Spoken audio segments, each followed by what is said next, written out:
Hello and welcome. This is Rooflemonger and my friends. Today we're talking Street Fighter 6 and a very interesting change that's been made to Sagat. So we already did the big Sagat trailer breakdown. We went very in-depth because there's a lot of very interesting things going on there. This change has nothing to do with gameplay. This is a change that's just more a fixing of an oddity, if you will. A problem which Street Fighter admittedly has been getting better with over the years, maybe not all the way there yet, but that has to do with his weight. Sagat got fat, y'all. Sagat put on 90 pounds since Street Fighter 5. And you might be thinking, wait a second, I can see his ribs here. This is the skinniest he's been since Street Fighter 2. How did he gain 90 pounds? Well, about that.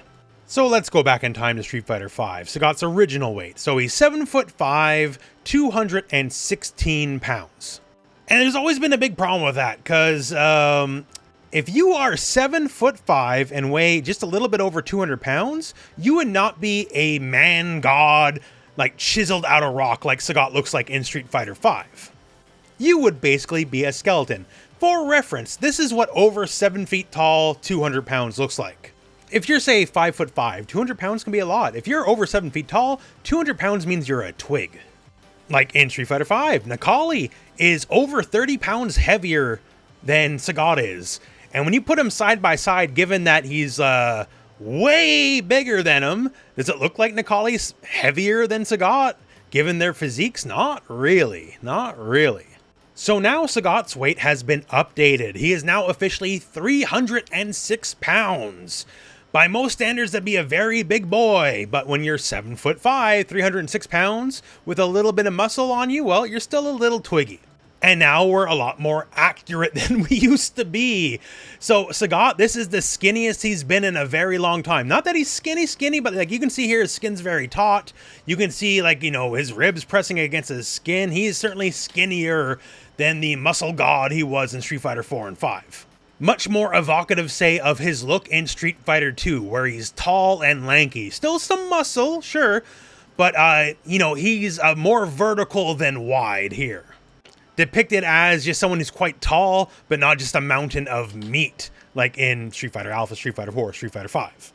And now we're going back to that. So I'm actually a big fan of that. You know, it's cool when you have your larger than life characters, but when you're 7'5", you're already larger than life, right? You don't need the additional roid out muscles on top of that. You can see here, I got a press kit from Capcom, the screenshot, like his stomach is very sunken in around his ribs. He's getting older too. He'd probably be about in his 50s now in Street Fighter 6. So basically now we're just correcting, right? We're the lean and mean Sagat again here, like it used to be back in the day, and his weight's a bit more bearing on reality itself.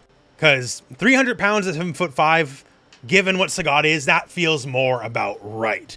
Now, of course, you know, these are issues Street Fighter's had forever. Some have been a bit more comical than others, and in recent years they've been better at addressing it. Like, say, Street Fighter 6 Ryu, right? Dude is a slab of meat. He's a mountain of meat, right? Very, very muscular, just all around.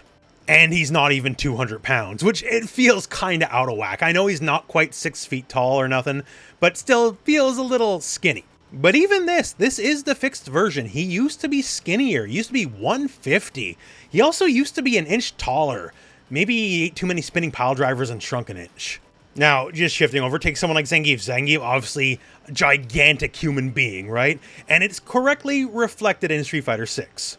In that he's 1 pound shy of 400 pounds. And for 7 feet tall, yeah, sure, I buy that. Absolutely. But when we go back in time, Zangief only used to weigh 256. Hell, in Street Fighter Alpha, because he's technically younger, because Alpha takes place before 2, they made him trimmer. So here, he's only 237 pounds. He looks bigger here than he does in Street Fighter 6, right? He's like basically actually the Hulk, only 237.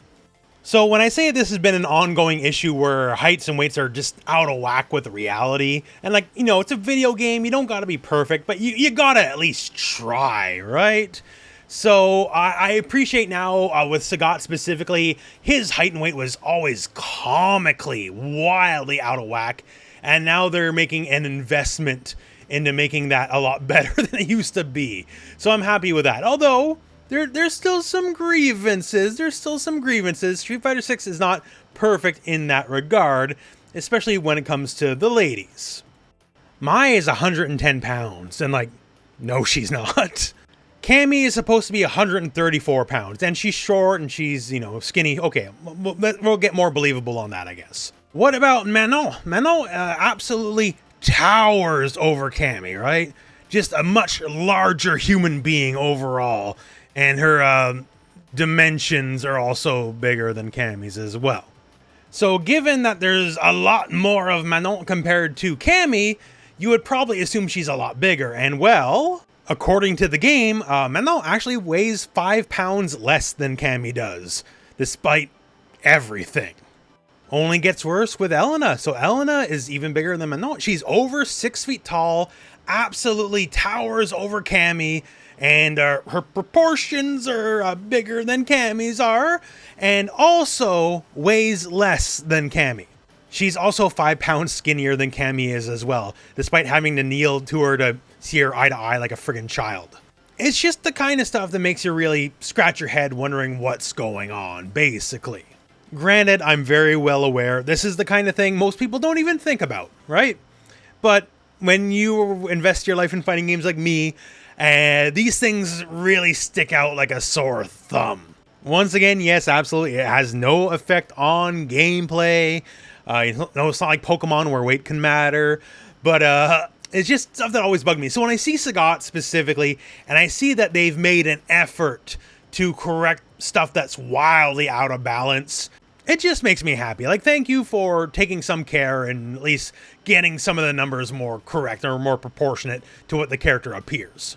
It was never just a Street Fighter problem. Like, you'll find cases of this all throughout all of fighting games for the most part. Like, say, noted big boy Astaroth in Soul Calibur. In older games, he used to be 200 pounds, and now in more modern ones, he's over 400. In Tekken, the Jacks, they used to weigh about 300 pounds, and now Jak 8 in Tekken 8 weighs 800 pounds. Although I guess you could argue in older Tekkens he was made of a more lightweight metal now, and now he has a more dense metal. I don't know, right? You can always lure reason out of anything. In Street Fighter V, Sagat was holding his extra weight in his tiger in like a phantom dimension. There you go. It's admittedly silly stuff. It's nitpicky stuff. But I just like seeing it addressed. So I'm happy that it's been brought up at all in Street Fighter 6. And for Sagat, who is one of the more egregious offenders in presented size versus given weight, is now much more fitting. And I do like he's going back to the more lankier Sagat of old, because we got enough roided out characters in Street Fighter 6 anyways. We're not hurting for that. So tall, lanky Sagat, let's go. And besides all that, I just thought it'd be a fun little update just to talk about. So that's it for the video. So thank you very much for watching. Hope this video has found you well, and go out and play some Street Fighter.